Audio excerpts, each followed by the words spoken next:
You're listening to the Economics and Country Risk podcast from S&P Global Market Intelligence. In each episode, our experts will provide you with the where, how, and when to make decisions that transform your business. Hi, I'm Kristen Hallam, content strategist at S&P Global Market Intelligence, and your host for this episode of the Economics and Country Risk podcast. Russia has repeatedly stated that it will not work with the G7 oil price cap for crude oil that took effect on December 5th, 2022, or with the subsequent price cap on refined products that became effective on February 5th, 2023. If Russia insists on not conforming to the price cap, it cannot use services located in G7 countries due to sanctions controls. This scenario gives rise to the need for a substantial shadow or ghost fleet of vessels able to transport Russian oil as close to capacity as possible, while potentially evading G7 sanctions and the crude and refined oil price caps. Here with us to discuss these ghost ships is Byron McKinney, Product Management Director for Maritime Trade and Supply Chain at S&P Global Market Intelligence. Thanks for joining us today, Byron. Thanks, Kristen. Let's start by going back in time before the war in Ukraine began. How reliant was Russia on services located in the G7? Before the start of the conflict, around this time last year, February 2022, Russia's engagement with European, mostly, trade in terms of its maritime services was quite large. So refined and crude oil products generally would have been hauled from various locations within Russia, mostly the Baltic, into various discharge points around European coastlines. Most of those routes that the Russian crude were taken at that point were very short, obviously, as opposed to where they go to today. They make longer journeys now to India, the UAE, China as well, and other countries. So that was the first thing to mention in that regard, in how that has now changed. Those European trade routes are not as predominant as they once were. They've pretty much ground to a halt. In terms of services, though, the need for Russia to be reliant on some North American and European services is quite high, especially in the area of insurance and indemnity. So within the maritime world, there are P&I clubs which provide that to fleet owners. They're all based within G7 countries. Obviously, G7 countries are countries which have sanctioned Russia fairly heavily since the outbreak of the conflict. And that's one area where Russia is now doesn't have the coverage which it once did. And we are now in a situation which is quite unique, really, where vessels which once had P&I coverage from G7 countries, many of them still do, which are Russian-owned or Russian-flagged, for instance, but there are many of them which are not, and they're generally still trading, still carrying crude refined products around the world, but they're not necessarily insured anymore. Many of them are aging vessels as well.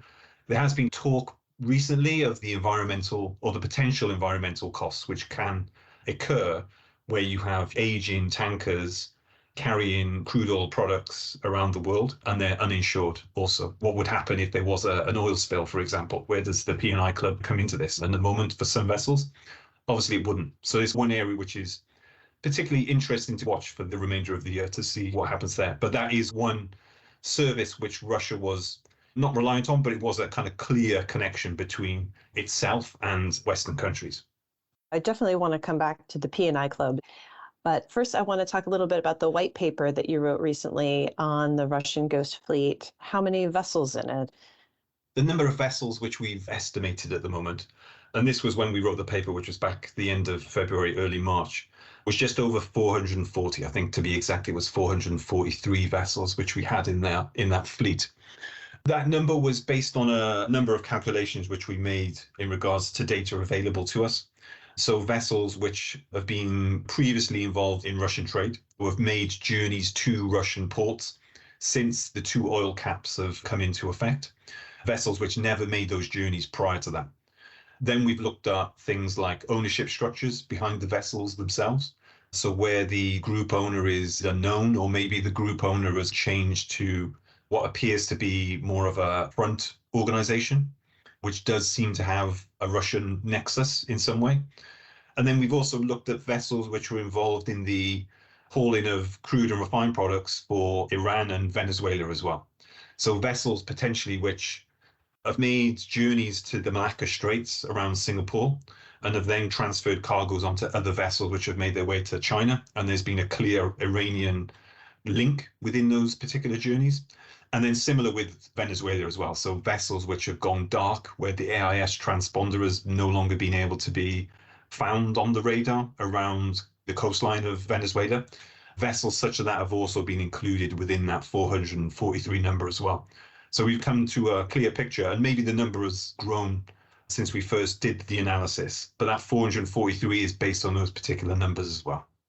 Lots of calculations went into that, I'm sure. Yes, yeah. If these ships have gone dark, does that increase the risk potentially for accidents, for collisions? Potentially, yes. I mean, the original use and aim of AIS on a vessel was to prevent a collision. That was the first reason why that has been installed on a vessel anyway. So it can increase that potential. We haven't really seen any instances of that actually being the case at the moment. The reason for why the AIS kind of goes dark and why it's used as a tactic to obscure where vessels go to and who they engage with is because the AIS on the vessel is a manual kind of process. You know, you can switch it on and you can switch it off. They put processes or a framework in place which stop it from just being something which you can just flip on and flip off like a light switch. But the potential to do that is still there, and we still see it as well. It's one of the kind of the most basic but the most often used tactic to hide what your intentions might be and what your activity actually is. So if you want to evade sanctions, then dark activity is pretty much one of the first things which will be high up your list of things to do. Sounds similar to switching off your smartphone if you don't want to be tracked. Yes, yeah. Or the location, you switch off the location right on your phone if you want to go off the radar. Same kind of thing. Got it. So how many non-Russian vessels have potential for risk regarding Russian sanctions? So I think the number there is a lot bigger. Obviously, we estimated on the Shadow Fleet, Ghost Fleet, there was 443. I think when you get to the number which potentially would trade or carry Russian oil, the number goes a lot higher. And I think we're probably looking closer towards maybe 2,000 vessels in terms of that number.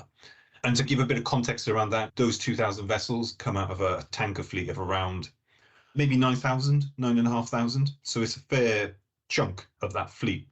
That, I guess, grey fleet, really, they're not in that kind of ghost shadow fleet section, but they're also not completely clean as well.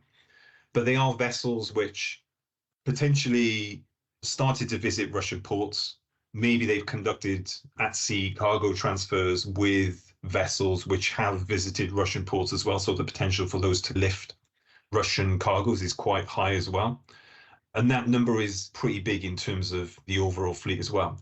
I think one of the things we found with the analysis is most of those vessels do have a group ownership structure where the owner is pretty much unknown. So it's hard to go back through the registered owner or the operator or the manager and find who is the actual entity behind it, who is the overall owner for that particular vessel.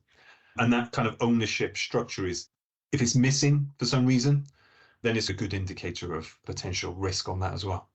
One of the other things we noticed as well, which I think is maybe not too surprising for people in the maritime industry, but there are the three biggest flags globally: Liberia, the Marshall Islands, Panama, generally have a high relevance within that particular statistic as well. So out of the 1,900, I can't remember the percentage off the top of my head, but it's a high figure, which is represented by those three flags, which again, as flags of convenience, means that maybe the ability to obscure the ultimate owner is a little bit easier than if you were with a closed registry, so to speak. I think you have alluded to this already, but where are some of the hot spots for Russian oil and diesel ship-to-ship transfers? Where is this activity happening? Depending on the time of the year and the weather, there are quite a few at the moment.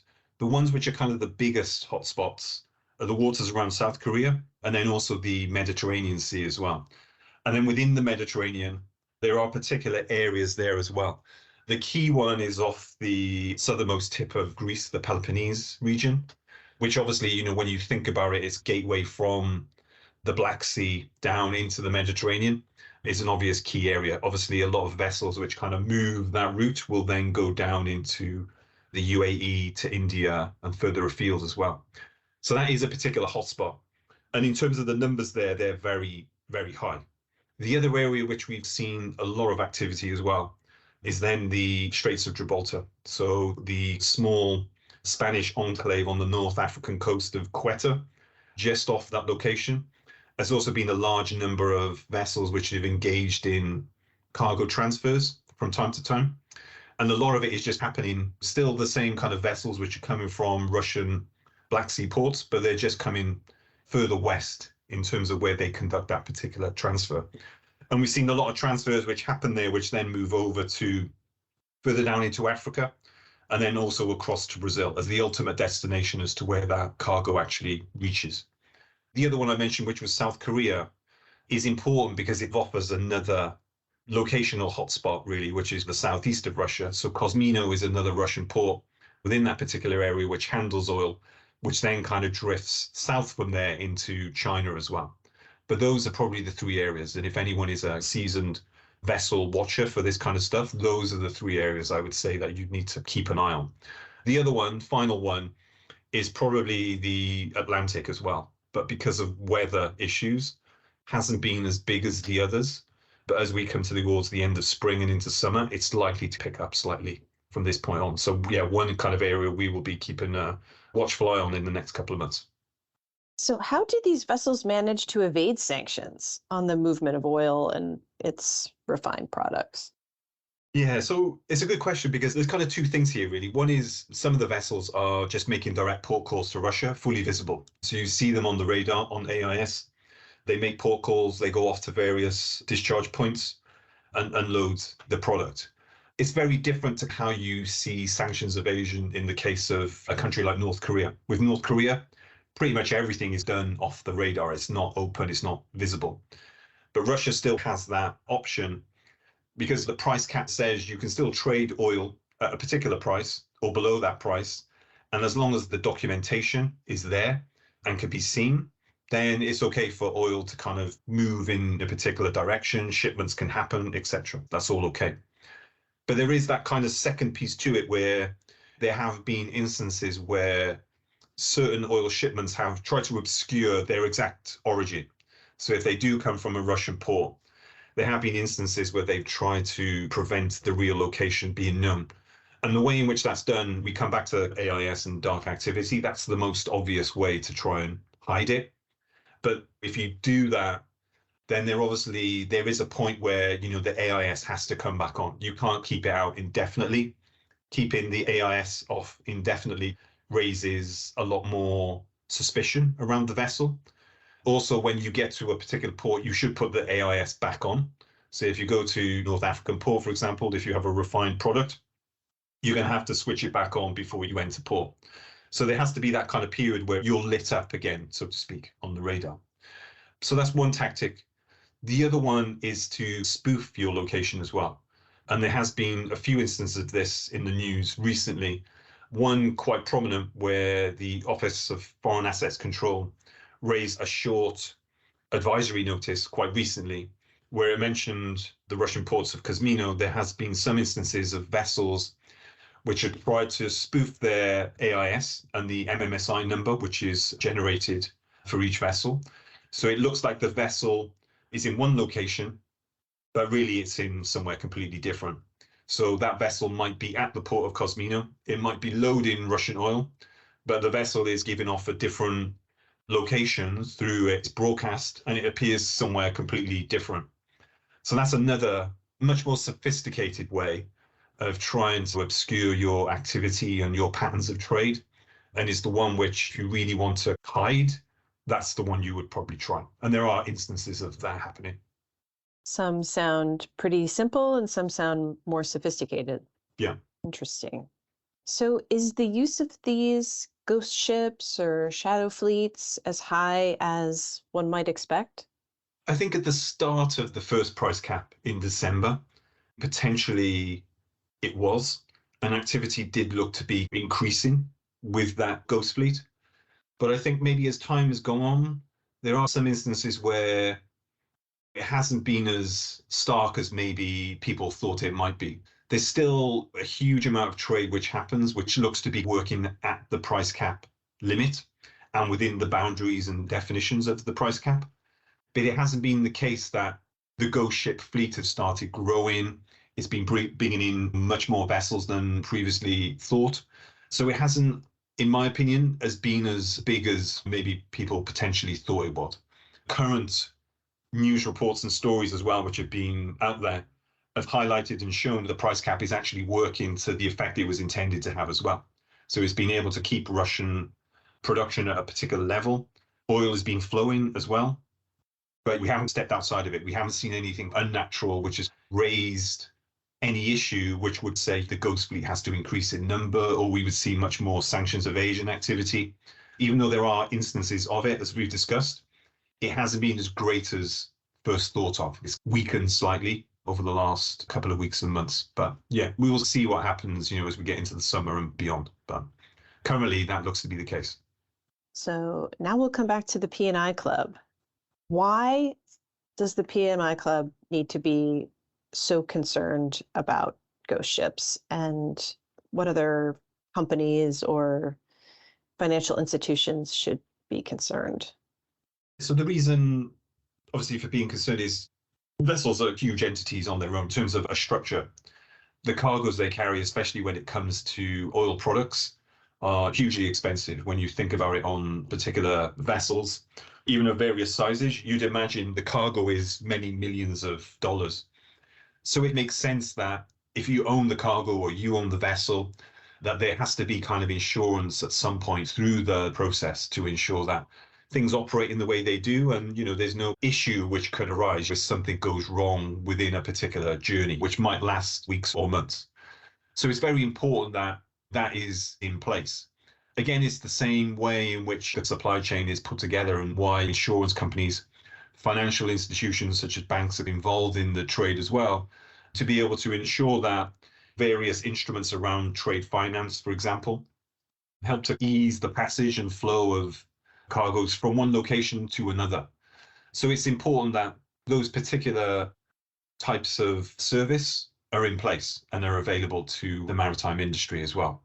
The reason why they need to be concerned about ghost ships is obviously because the activity which we mentioned and which we talked about, such as switching off your AIS transponder, trying to spoof the location as to where you actually are when you're not in those particular locations. Also, if you're conducting cargo transfers, and maybe you do those cargo transfers dark as well, and you're not doing it to the accepted norms and parameters of conducting a ship-to-ship transfer, those are all reasons why banks and P&I clubs and others should be concerned, right? Because they increase risk, not just from a compliance perspective, but one of safety at sea as well. So it's for those reasons which financial institutions, banks, insurance companies, P&Is, and the rest of them need to be very aware of what it is that ghost ships are up to, and also why there really shouldn't be ghost ships on the water at the moment as well, why there should be some form of transparency as to who is working where, who is trading with who, what fleet they're part of, what nationality the vessel is registered with. All that kind of information and detail is very important and needs to be out there for people to see as well. Speaking of ownership data, you wrote another paper more recently, a case study looking at vessels with unknown ownership visiting U.S. ports.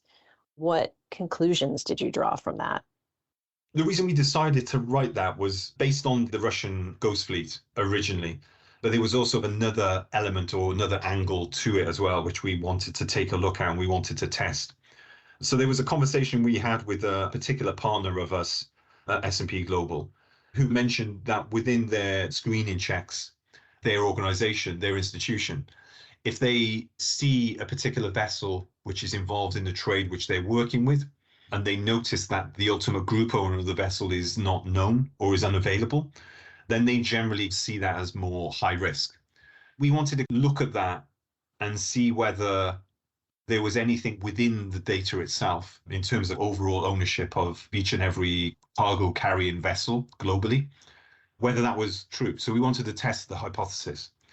So we decided to take all the cargo carrying vessels and then group them by those which have a group owner, those which don't have a group owner. And then we wanted to categorize them by their particular compliance status, which would have been kind of a green okay status, Then there was a status which was in the middle of that, maybe more of an amber, slight warning. And then there was the severe red status. And the severe status is obviously based on whether that vessel had visited a sanctioned port, whether the vessel is on a sanctioned watch list from OFAC or some other regulatory agency, and then put those two pieces of information together. So the ownership data and the compliance status, to see whether there was any basis to that angle we wanted to test, which was, does a vessel which doesn't have the group owner indicate higher risk? And we saw the clear link correlation, which was true. So we do see, if there is no group owner, then generally the vessel is more likely to be engaged in suspicious activity or sanctions evasion activity. And what percentage of ships have unknown owners? So from the methodology and the analysis of the data, we came to a figure of just over 12%, which is 12% of cargo carrying vessels. I think in total it was around 70,000 or just under 70,000 vessels, which we looked at, which would have covered tanker vessels, bulkers, container ship, general cargo, etc. So that 12% is made up of that figure. That sounds like a lot to me. Yeah, it is quite a bit. I think when you go down into the data and you look at the flags which those vessels are associated with, there are some good reasons as to why that number is at that level. And there are also some kind of elements in there where you could see, whilst the group owner is unknown, there are some other instances where it could be clearly explained as not being high risk in some cases. So we notice there's a large number of Japanese vessels, which is in that 12.2% number. But when you look at those vessels in more detail, you kind of see that the trade which those vessels are engaged in, most of it is Japan to the US. Some of it is done because they want to operate with a particular type of flag state, in this case, Panama. Potentially they get cheaper rates as they move through the Panama Canal. So those vessels, they come into that 12% number, but they wouldn't be as high risk as maybe others which we found or witnessed within the overall number itself. So how might banks and insurers use this information to reduce compliance risk? It was one of the key areas where we want to do this, which was around how financial institutions, banks, insurers could use that information.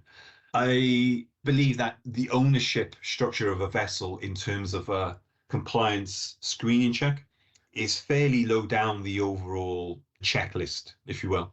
It's not as high as, looking at the vessel in terms of its overall sanction status. Is it on a watch list? Is it not on a watch list? Has it visited a sanctioned port or not? Those are the kind of things which I think people go to as first ports of call and look at those and try and determine what kind of analysis they can get from the historical movement of the vessel. Vessel ownership, I think, comes much further down the schedule. From what we pulled out and what we found within the data itself, we would say that it should be a lot higher. If you find the vessel ultimate owner isn't available, then there is a potential risk there as well, because based on the information which we've extracted, those vessels are more likely to be engaged in either severe compliance activity or in a kind of a slightly downgraded compliance activity, which is more of an amber status, where maybe the vessel does have a couple of days where the AIS is off in a slight high risk jurisdiction, for example, or maybe there's been a flag within the history of that vessel which was sanctioned maybe, or again, high risk, that kind of status in there as well. So I think those are the reasons why financial institutions should look at this and maybe pay a bit more attention to it than they currently do. Well, you've given us lots to think about in this episode today, Byron. Can you give us some high-level takeaways from our conversation, particularly focused on our listeners in the C-suite? What do they need to think about when it comes to the risks presented by ghost ships and the shadow fleet? The kind of key thing to be aware of really is that the level of risk is a lot higher than it was pre-February 2022. It's been mentioned many times in the past that Russia is the most sanctioned country now in terms of trade sanctions. The number of goods which are under sanction, plus the oil price cap, various elements around maritime services as well, means that risk is growing and it's got a lot busier than it once was as well. Russia is obviously a much bigger country than previous states which have come under G7 sanctions initiatives as well. Iran, North Korea, Venezuela, they haven't been as fully integrated into the global economy as Russia has. And obviously, Russia has a huge energy sector there as well, which means, on the maritime side, that level of Russian risk is quite high. And I think the key takeaway to remember is there's kind of an overland Silk Road which runs from China up to the borders of Eastern Europe. And I think it's worth remembering and understanding that there's potentially a maritime version of that as well, which has extended over the last 12 months. It now runs all the way up the Black Sea through parts of Greece, Turkey, and then it goes all the way eastwards, potentially up through the South China Sea and to the borders of Russia on the eastern side as well. So that has grown, as we can see with previous sanctions in these areas as well. That ability to butt up against potential risk around various types of vessel, the types of cargo they carry, who is owning those vessels, who is the ultimate beneficiary of the cargo itself, who is the end user, all that kind of information is much more important now as well. And it's much more preponderant in terms of, where it occurs, how often it occurs, and to be fully aware of that is the key thing now. Sanctions are much more out there, and the chances of you coming up against it has increased hugely over the last 12 months. And maybe the final takeaway really is to understand that 2022 is kind of the area where a lot of the sanctions around Russia were first codified and built and put in place. And 2023 is probably the year where we'll see more sanctions enforcement, penalties, notices, which are released by various regulatory authorities and state authorities to ensure that they're being adhered to. So I think in 2023, we're likely to see a lot more enforcement action.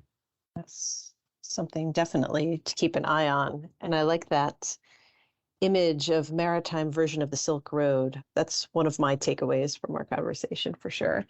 Thanks again for sharing your insights with us, Byron. And thanks to our listeners for tuning in. Join us next week when we will dive deeper into the forces at work in 2023. Thank you for listening to the Economics and Country Risk podcast. Connect with us on LinkedIn and Twitter, and don't forget to subscribe to the podcast so you never miss an episode.